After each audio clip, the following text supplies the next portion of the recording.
Oui, ben là, ça permet de bien montrer qui veut ce chaos. Hein. C'est-à-dire que même si à un moment donné, la France subit quelque chose qu'on peut qualifier, à mon avis, c'est un peu abusif, mais de grand remplacement, c'est qui veut ce grand remplacement et qui l'organise.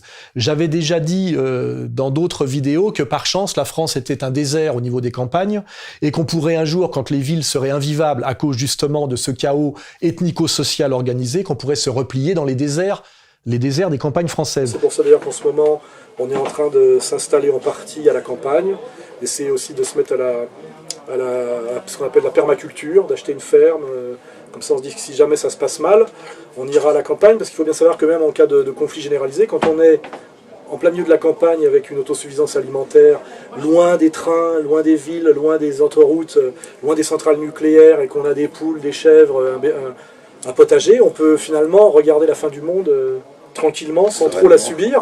Je vois qu'Attali, qui fait quand même partie de cette élite, de cette hyper-classe dominante. Je rappelle que c'est un des maîtres de Macron. Hein. Donc c'est vrai que je suis très, très proche d'Emmanuel, c'est un garçon très brillant.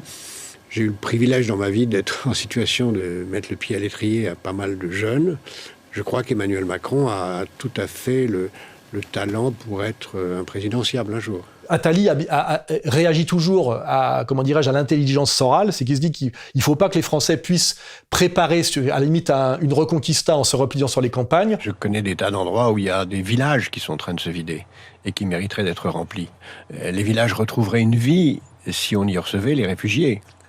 Et si on mettait des réfugiés là, qui recréeraient à la fois une vie sociale, ils créeraient leur emploi et des emplois pour les autres.